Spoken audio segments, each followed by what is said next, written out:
Hey you guys, welcome back to another episode of RLCraft Season 2 with your host me, Wintertooth 100. And if you're not subscribed already, I know 92% of you aren't subscribed. I can see it in my analytics. You should subscribe, or you'll make a dog sad. Do you want to make a dog sad? I don't think you do. Look at these amazing wings! Oh my goodness! We have so much left to do, guys. Look, it's already winter. Winter has come. Oh no, that's not a good sign. We don't like it when winter's here. Look, my whole pond is frozen. That's ridiculous. We have a lot to do, and we need to get busy. And yes, you're about to see some clips without all this snow. I had to re-record the intro because I think my mic is breaking. Because it's starting to get a little fuzzy, and some recordings are just sound bad, so I had to redo it. We need to make the interior of this house sometime today, and this is going to be a big priority. But before we do anything, I really want to get a Fortune 3 diamond pickaxe, since we could use one. We found this one, and it's pretty good, but Fortune 2 is not quite enough. And there's several dragon layers that have a whole bunch of... God, that's loud. Have a whole bunch of diamonds in them that I want to get, but I don't want to get them a Fortune 2, I want to get them a Fortune 3. And off camera, I have been busy converting 3 mob spawners into this farm here. There's a skeleton one right over there, and there's a zombie one like right through this wall, and there's a zombie one right above it. This is in the old ruins that we tackled the other day, a couple weeks ago now, I guess, because we're only doing one of these episodes per week. So yeah, if we come up here, this jumping is obnoxious. Yeah, you can see we're in the ruins, and that's the way out. So we didn't actually go far, but I like having the place set up. So I'm gonna do some grinding, and I'm going to set up the enchanting table and try to get us some Fortune 3 diamond pickaxes. Well, that was easy. First try, I got a Fortune 3 with nothing else, and I just merged it with my existing one that had Fortune 2. Let's go get all of the diamonds out of all of the dragon lairs we've found so far, which there are 4, so we should get a really good chunk of diamonds and emeralds, and then we can move on. We don't want to invest too much time into diamonds, but I want to have them as a resource just in case. And yeah, well, we got a lot of other work to do, and there's a lot of better gear to get, so we don't want to spend too much time on this particular thing. And the haul from all the hordes is pretty good. This is pretty much it. It's mostly gold. We got some diamonds, but it wasn't until literally the very last dragon's lair where even with Fortune 3, I'm like, I'm not getting, there it is. I'm not getting very many diamonds, even from Fortune 3. I know there's an enchantment called Diamonds Everywhere, so I'm thinking I want to get that. And so I started silk touching what was left, and unfortunately there's only 5 diamond ores left by the time I got smart. Oh well. We have a ridiculous amount of emeralds though, and a whole bunch left still in ore form, so I'm very excited about that. And we even found a good chunk of these heart crystal ores, which are not affected by fortune apparently at all, because you only get a 1-for-1. And yeah, well, we're going to have a bunch of extra hearts. I'm waiting until I have 10 heart containers. That way we just get 10 extra hearts right away. Yeah, I think that'd be fun. You hear that? I am just in the desert collecting cactus for a crafting recipe for some various item, and I can hear a dragon. This is super close to our first base. Like, we're very close to our first base. So I'm probably gonna do this what I did earlier and get coordinates for where the dragon sounds loudest, go to the old dragon's place, and dig a hole there. So let's go see if we can find a dragon. I think that might be the most effective way to find a dragon. Listen for it on the surface, take down the coordinates of where it sounds loudest, and then just mine roughly around between Y level 20 and Y level... That's a big one. Y level 50-ish to those coordinates. Seems to be the most effective, easiest way to find them, because this is now officially our 4th dragon lair. Haven't actually got to it yet. Well, there doesn't seem to be any pathways leading to the dragon, so I guess we're just going to punch a really big hole. Oh, look at that. That's not what I was looking for, but I'll take it. That should hopefully see us some dragon. Are we above the dragon? Are we... Oh, there we go. I can see. Alright, here we go. It's dragon time. This thing is huge. Wow, that's a really big cave. Okay, well, I think you're a green dragon. I can't tell by your wings. So we're just going to tackle this thing and see what... Maybe we get another egg. It kind of looks a little glitchy, but I think we beat it. That or it's going to unglitch any second and we're going to get wrecked. So, yeah, I still can't tell. I want to say it's a girl. It kind of looks like it might be a girl. We'll find out in a second. Well, this is easily the biggest dragon we have come across on this particular season. Let's see, where's your body? Come on, where are you? There we go. Wait, we don't want to get too crazy. I need 1 bottle of blood. There we go. Woo, I think we almost messed that up. Did we get 2 eggs? We got 2 eggs! Oh my god, I totally wasn't expecting 2 eggs out of that. So what, that must be a stage 5. Oh, it was a stage 5. They can drop 2 eggs. I didn't know that. Is that new? Can anybody let me know in the comments down below? Also, incidentally, I don't think we should lose our enchantment. How do we do this? How do we do the fire one? I'm guessing you can't make it a fire one because it's enchanted, but otherwise this is the crafting recipe. Fire dragon blood. Dragonbone Halberg, and I'm pretty sure that's what we got. Dragonbone Halberg and yeah, Fireblood. Yeah, I guess you can't make a fire one if it's already enchanted. Dang. Yeah, there we go. There's the flame one. Let's go enchanted since we got a whole bunch of levels. Okay, I literally didn't even notice this when I crafted it, but check it out. This is our original one, sharpness 4, knockback 2. That's what we got enchanted on it. It has 19 attack damage. And its quality is sweeping, that little blue line of text near the bottom, which means it has an additional 20% attack speed and some additional reach distance.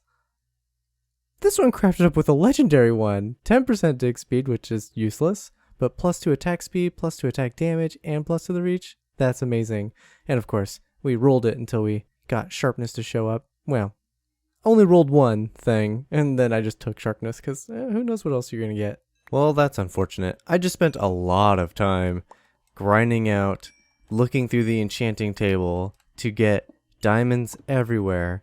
And I broke open my 5 diamond ores, and it didn't do what I thought it did. I thought it was going to be like a supreme version of Fortune 3, but specifically for diamonds. And that is not actually what it does.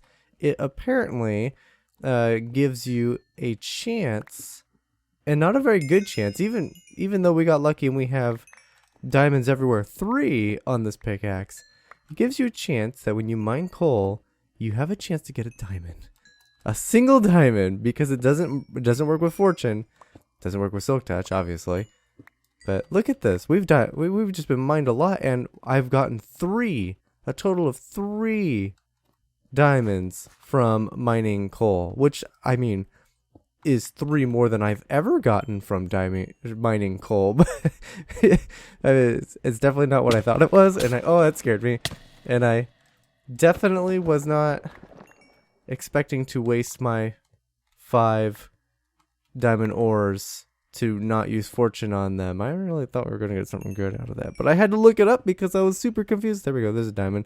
I was super confused why we didn't get multiple diamonds out of each ore. It was incredibly confusing. Alright, so with all of the stuff that you've been seeing, I have also been in the background working on the interior of this house. And there's a lot that goes into it, considering it's 4 stories if you count the basement. And it's rather large, so there's a lot to do. And I kind of wanted to break down the process a little bit. There's this thing about builders and doing interiors. Most of the time, builders won't do interiors, at least not in a decoration sense. You get a few like BOOs really good at it, but most builders just they'll build something like this, and then the inside would be completely unexpected and 100% set up to be purely functional.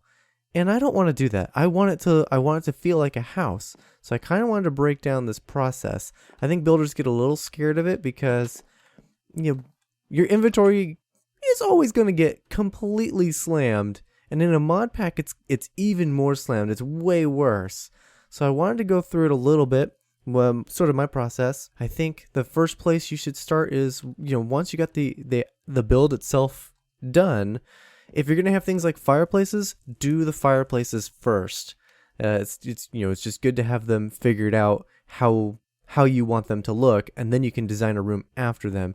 If you're going to have random towers like what I have here, do the towers first. So do all the odd things kind of first.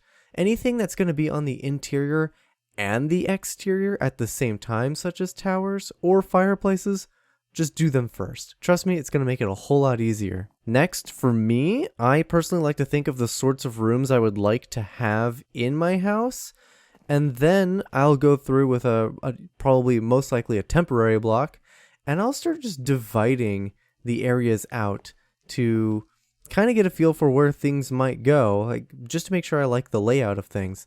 So like right here we have our dining room, and of course I marked it with a sign so we don't forget what rooms are going to be what. So we have a dining room, we got a nice opening here, it goes to a living room, so of course we can put some couches here. Yeah, we got the fireplace, we have a normal closet, we have an armor closet, so I'm thinking about putting 2 armor stands in here and putting different sets of armor on them.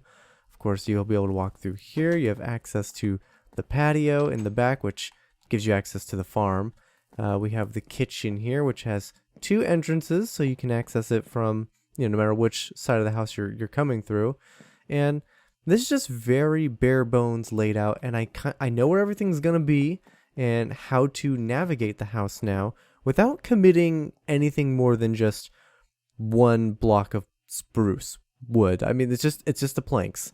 This is just this 1 block type, and if I don't like it, I can just grab my axe and I can tear it all out, and I can redesign it, and you can redesign it over and over and over again until you have exactly what you want. So again, we have come up the staircase. I already know that the tower is going to be a library. We discussed this before. We're going to do a small library, maybe a small enchanting setup, probably not even 30 levels worth because there's not a ton of room in here. But you'll come through, and of course we wanted to make sure I had real access up to the attic, and we'll do attic-y things with it. It'll probably mostly be storage and cobwebs and kind of make it feel like you don't want to be up there. But of course you can get to the front little balcony, and we'll have our double door set up, and we have our little sitting room. Maybe, I don't know, maybe we want to sit here and drink tea or something. And then you come through here and we got our bedroom. So of course we can set up our nice giant bed. You come through here, we'll do a little bathroom setup here.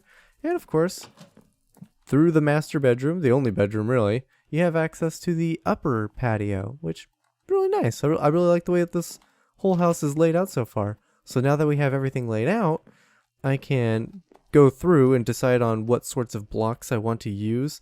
Maybe I want to do beams on the ends of each of the dividing walls between rooms, and then we can fill them in with other things like maybe we do stairs on one side so it's nice and flat on this end, but it's got texture on the other side.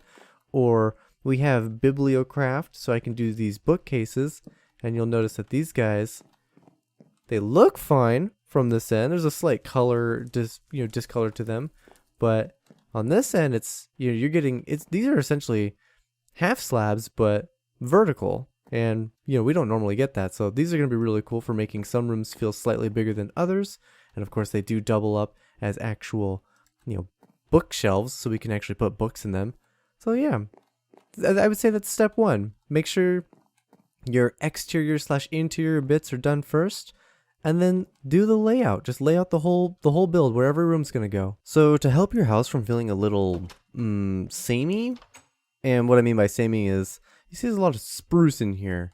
A couple things you could do is make sure your roof has a complementary color, and then the floor will have some form of carpet. That way it may have been built samey, but it's not gonna stay samey. So it does look a little, again, samey right now, but we're working on it, and I think it's coming along really nicely. I'm actually really happy with the roof choice. We went with the dark oak. I've been trying to look for some blocks that have unique bottoms, like in the kitchen. We'll look at that in a moment.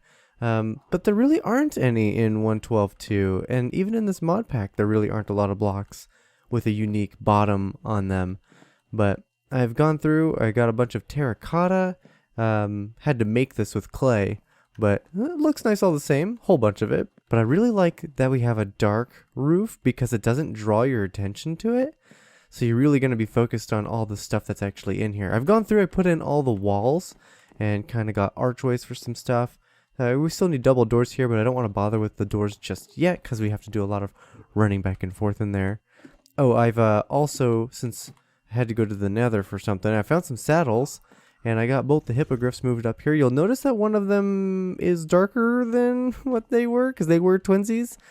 One of those little face hugger monsters came up and just obliterated the hippogriff that was sitting down here while I was actually building the house. So this was a few days ago. So I went out to the desert and got a different hippogriff. So now we have two. We still have two. So we can still breed them up. But moving down into the kitchen, I have gone ahead and decorated. You can see we got us a pixie.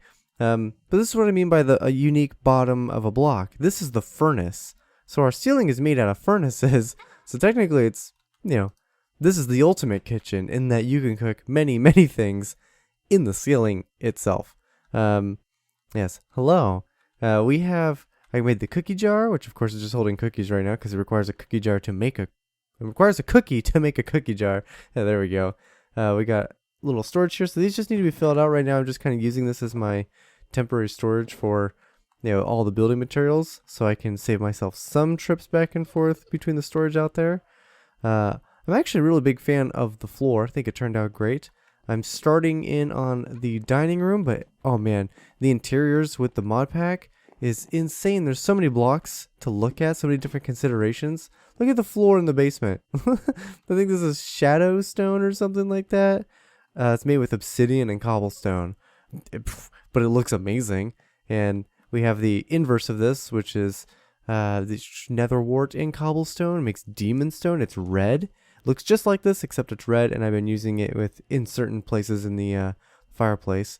We got all of our storage down here. We need to move all of our stuff down here at some point, but there's a lot of stuff, and I don't think I'm ready to organize just yet. Right here, here's the demon stone. Yeah, that looks nice, doesn't it? So, yeah, because this is taking so long, because this sort of decoration with conjunction of mod packs is a long and tedious one. And this episode should be ending any second. Should be, won't be, should be. I thought we would go hatch our dragons. We're gonna have two of them raised to stage 5, a boy and a girl, ideally, and we're gonna use the sickly dragon meal on the other two, and they'll just stay small dragons. I won't know which ones will be which. We may get all females, we may get all males, or we may only get one female, or we may only get one male, in which case that will be the one that will be growing up, because we need a male and a female. I think you can breed dragons. I feel like that was a thing, so I guess we're gonna find out. Oh, here we go. Here we go. Yes. Yes, there's all my babies. Hold on. Stay. And can I make you? Dragon is escorting me. Wait, can't I pick you up?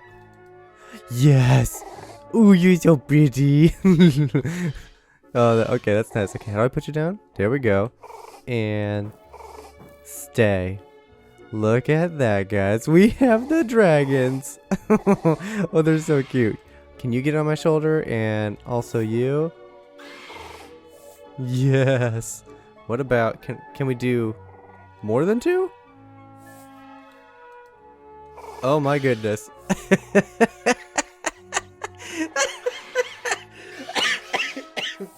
Oh my goodness. I look ridiculous. I love it.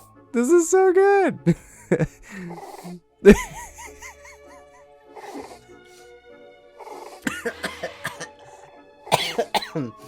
Mother of dragons indeed. That's hilarious. Okay. Oh, I thought we lost that one.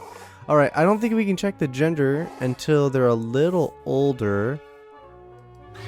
We can put them in these horns. Ooh, no, see, that one actually says female. So the bronze is female. The red one's male. And we'll grab the 2 green ones. And we got a male, female. Oh, look at that. We got 2 females, 2 males. Couldn't ask for anything better. Look at that. Both the green ones, though, are male and female. Okay. And one of the green ones and the red one are twinsies. So, I wonder if they had boy twins or fraternal twins. Well, let's get 2 of them out and keep them small forever, I guess. All right, so I changed my mind. I'm allowed to do that. I can change my mind. I'm gonna let these guys grow up to stage 2 before we decide to do anything with any of them. Man, I wish we would have got one of these 2 would have been a gray one. Then we would have had a complete collection of the fire dragons. Ah, so close. But yeah, we're gonna let them get to stage 2 because I just have this bad feeling. I feel like in the back of my mind that I've had a baby dragon in the first season, and in the flute it said it was one gender, but after it grew up to stage 2 or stage 3, it wasn't accurate. It quote unquote changed genders, even though I don't think they can change. I just think the flute's inaccurate for the first stage or 2. So I'm gonna let these guys grow up a little bit. But that's gonna be it for today, guys. Thank you so much for watching. Remember to leave a like if you liked, subscribe if you haven't, share with your friends, hit the notification bell, all that fun stuff. Super glitchy world, and hopefully we'll get some names for these dragons. I'm actually gonna need 2 more names for the other dragons, so comments down below, let me know the names of these dragons. Thank you again, guys, very much, and I'll see you in the next one.